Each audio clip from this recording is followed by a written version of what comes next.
Hola a todos, bienvenidos a Tu Comida, Tu Medicina. El estreñimiento es una condición que afecta a muchas personas en algún momento en sus vidas, lo que provoca incomodidad y malestar. Si sufres de estreñimiento constantemente, no eres regular, te cuesta a diario ir al baño, entonces necesitas hacer un cambio en tu alimentación de inmediato. Este normalmente es causado por el excesivo consumo de azúcar, alimentos ultraprocesados, el consumo de comida rápida y carnes procesadas como salchichas o jamones, demasiado pan o arroz blanco. Esto agregado a la falta de actividad física tan necesaria para facilitar la evacuación intestinal. Por eso es necesario que reduzcas o elimines tu consumo de alimentos que son los causantes de esta incómoda afección. Empieza a comer más vegetales ricos en fibra y probióticos, bebe más agua y ejercítate regularmente. Hoy les traigo 3 recetas naturales que pueden ayudarte con este molesto problema. Pruébalas y alíviate de inmediato.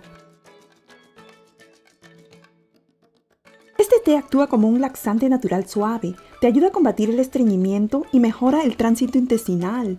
Para prepararlo, solo pongan 3 cucharaditas de flor de Jamaica seca en una taza y agreguen agua caliente encima. Por favor, no usen bolsas de té de Jamaica empacadas. Los microplásticos en las bolsas de té son perjudiciales para la salud, causan inflamación en el tracto intestinal y cuando agregas agua caliente encima, estás liberando todas esas micropartículas que luego serán absorbidas en el intestino. Y esto aplica para todos los tipos de té, por eso les recomiendo mejor usar té de Jamaica seco suelto. Después de 2 o 3 minutos, vamos a agregar el jugo de medio limón, decoren con una rodaja de limón y ya está listo. Pruébalo y libérate de este molesto problema. Para preparar este jugo laxante, empiecen pelando y limpiando la papaya y separen las pepitas. Vamos a necesitar como una cucharada de pepitas aproximadamente.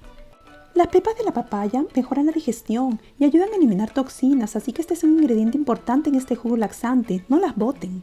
La papaya es una fruta laxante por naturaleza y es súper efectiva para aliviar el estreñimiento. Vamos a necesitar una taza de papaya picada. Otro ingrediente importante para este jugo laxante es la piña. Necesitaremos una taza de piña picada cortada en cuadritos. Pongan la taza de papaya y la taza de piña cortada en la licuadora. A esto le vamos a agregar una cucharada de linaza en polvo y una cucharada de semillas de chía, la cucharada de pepitas de papaya que separamos anteriormente y media taza de agua. No agreguen azúcar refinada, estas frutas contienen azúcar natural, así que no lo necesita. Y bueno, lo vamos a llevar a licuar por un par de minutos.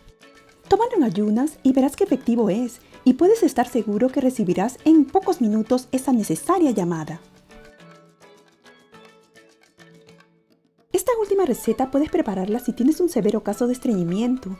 Empezaremos agregando una cucharada de vinagre de manzana en una taza de agua, junto con una cucharada de jugo de limón. Agreguen una pizca de pimienta roja, mezclen bien y ya está listo. Tómalo en ayunas y te aseguro tu digestión mejorará rápidamente, dejando atrás esa incomodidad y malestar. Espero que estas laxantes recetas naturales te sirvan si estás padeciendo de estreñimiento. Y recuerda, es muy importante tomar mucha agua, hacer ejercicio y tener una dieta equilibrada rica en fibra, ya que no solo te ayudará a mejorar el movimiento intestinal, sino también te encargará de evitar el estreñimiento y mejorar tu salud. ¿Quieres saber más de cómo hacer que tu comida sea tu medicina? Suscríbete. Gracias por vernos, les mando todo mi amor y les deseo siempre mucha salud.